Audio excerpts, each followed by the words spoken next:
आणि आता एक नजर टाकणार आहोत 10च्या 25 मोठ्या बातम्यांवर। रायगडसाठी मंत्री आदिती तटकरे यांचं नाव आघाडीवर। रायगडमधून आदिती तटकरेंना उमेदवारी देण्याबाबत चाचपणी सुरू, सूत्रांची माहिती। रत्नागिरी सिंधुदुर्ग मतदारसंघात नारायण राणेंचं नाव आघाडीवर, सूत्रांची माहिती। शिंदेंच्या शिवसेनेतनं किरण सामंत तर भाजपकडनं राणेंच्या नावाची चर्चा। माढा लोकसभेवरनं महादेव जानकरांच्या घरात संघर्ष पेटला। पुतण्या स्वरूप जानकर माढा लोकसभेची निवडणूक लढवणार, मी आता राजकारणात येणार, स्वरूप जानकर यांचा निर्धार। शाहू महाराजांना निवडणुकीमध्ये उभं करणं हे शरद पवारांचं षडयंत्र, त्यांना जुना काढायचा असेल, खासदार संजय मंडलिक यांचा गंभीर आरोप। हातकणंगलेसाठी ठाकरे गटानं मला बाहेरून पाठिंबा द्यावा, भेटीदरम्यान राजू शेट्टी यांची उद्धव ठाकरे यांच्याकडे मागणी। वसंत मोरेंनी काँग्रेस आमदार रवींद्र धंगेकरांची घेतली भेट, माझं आणि धंगेकरांचं पुण्यावर खूप प्रेम, वसंत मोरेंची प्रतिक्रिया। जागा वाटपाचा तिढा नाही, लवकरच जागा वाटप होईल आणि सन्मानानं जागा वाटप सुद्धा होईल, उद्योगमंत्री उदय सामंत यांची माहिती। लोकसभा निवडणुकीसाठी उस्मानाबाद आणि औरंगाबाद हीच नावं कायम राहणार, केंद्रीय निवडणूक आयोगाचे राज्य आयोगाला आदेश। मुंबईत महाविकास आघाडीची महत्त्वाची बैठक, मवियाच्या बैठकीसाठी शरद पवार रमेश चंदितला दाखल, जयंत पाटीलही बैठक स्थळी, तर ठाकरे गटाचे नेतेही बैठकीला पोहोचणार। दादरमधल्या शिवतीर्थावर होणारी राहुल गांधींची सभा हाऊसफुल होईल, काँग्रेस नेते बाळासाहेब थोरात यांनी व्यक्त केला विश्वास। काँग्रेसची भारत जोडो न्याययात्रा मुंबईत दाखल, मुंबईत राहुल गांधींचा भव्य road show, Priyanka Gandhi road show मध्ये सहभागी।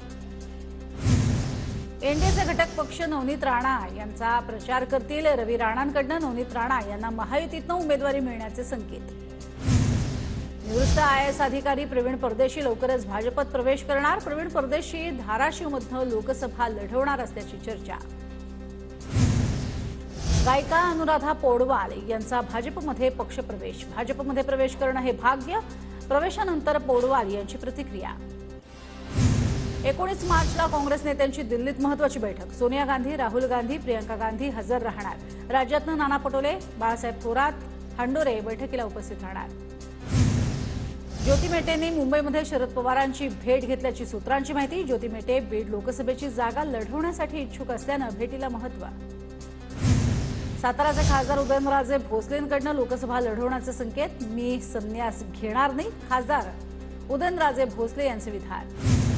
नागपूर लोकसभा मतदारसंघ हा माझा परिवार, मदत करणाऱ्यांची आणि न करणाऱ्यांची सुद्धा कामं करणार, केंद्रीय मंत्री नितीन गडकरी यांची प्रतिक्रिया। संभाजीनगरच्या उमेदवार हा शिवसेनेचाच असणार, शिंदे गटाच्या संजय शिरसाटांचं वक्तव्य, मंत्री संदीपान भुमरे हे संभाव्य उमेदवारांच्या यादीत, शिरसाटांची माहिती। अरविंद केजरीवाल यांना न्यायालयाचा मोठा दिलासा, केजरीवाल यांना दिल्ली मद्य धोरण कथित घोटाळा प्रकरण न्यायालयाकडून अटकपूर्व जामीन मंजूर। नागपूरच्या रामटेक लोकसभा मतदारसंघात ठाकरे गटाचा प्रचार सुरू, मवियाचं जागा वाटप झालेलं नसताना त्याआधीच प्रचार, तर रामटेकवरती काँग्रेसचा सुद्धा दावा असल्यानं ठाकरे गट काँग्रेसमध्ये रस्सीखेच। राज्यातील 2 जिल्ह्यांमध्ये अवकाळी पावसाचं थैमान, नागपूरच्या काटोलमध्ये जोरदार अवकाळी पावसाची हजेरी, शेतकरी संकटात।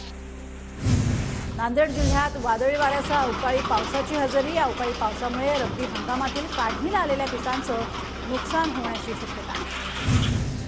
पुणे जिल्ह्यातल्या इंदापूरमध्ये जगदंबा हॉटेलमध्ये गोळीबार, यात एका 34 वर्षीय तरुणाचा जागीच मृत्यू।